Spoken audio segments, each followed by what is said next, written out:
Hello! Welcome to Starstruck Parenting. I believe this is episode 13. Yeah, I think it's episode 13. It might be episode 12. I could be wrong, so please, don't hold it against me.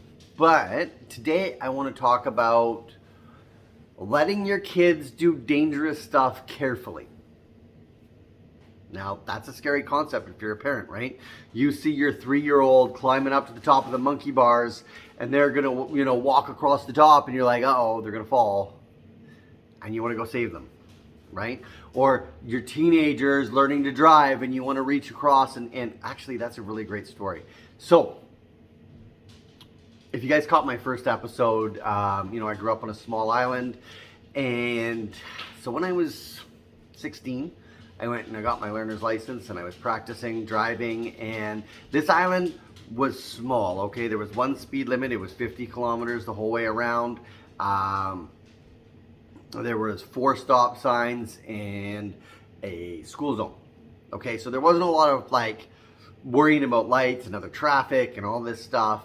And so I remember one day we came back and we'd been practicing driving in Campbell River, which is across the way, and we were coming back and I'm driving around and there's this corner that it's a pretty tight corner on the back road.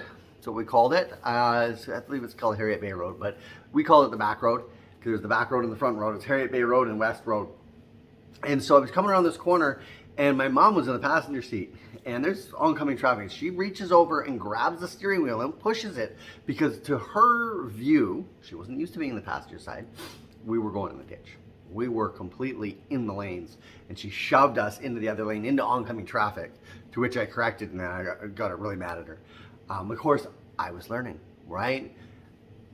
And the reason I bring this up and why we have to let our kids do dangerous stuff carefully is because that is the best way for them to learn. It's the best way for us adults to learn too, to be honest, is by doing it, right? The very best way to learn is by doing. Second best way to learn is by teaching. Third best way to learn is by modeling. And the fourth and the least productive way of learning is by studying, right? And that's one of the reasons our school system's terrible, because it's study, right?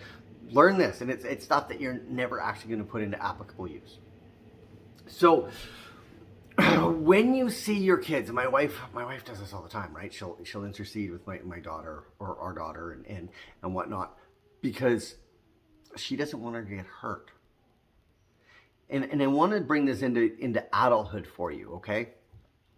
Because that desire to keep your kids safe never goes away. Never, right? And if you've ever done something, maybe you joined a business, maybe you decided to do something outside of what your family norm is, maybe you started a business, whatever it is, right?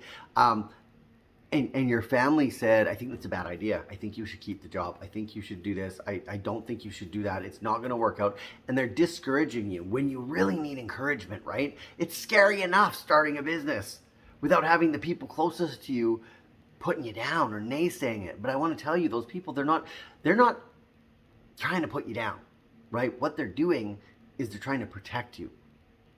And to them, the idea of starting a business is crazy, because that vision was not given to them. The safety of having a job, to them, is what's important. And they wouldn't start a business, so they don't think you should start a business. So that's why they will tell you not to do it, or that's why they will tell you it's a bad idea, or tell you you're going to fail, or whatever it is that they try to tell you to get you to step back out of that business. Because when you step out of that business, they feel safe. They feel that you're going to be safe. And it could be the worst thing for you to step away from that business. But for them, they believe that they are helping you. So if you're in a situation where you have people doing that in your life, give them some grace. Follow your dreams anyway. But give them some grace and understand that they're just trying to protect you. Just like you would want to protect your child. Now, the hard part is not intervening when your child's doing that dangerous thing. Now, it could be learning to ride a bike. They could be jumping bikes. They could be,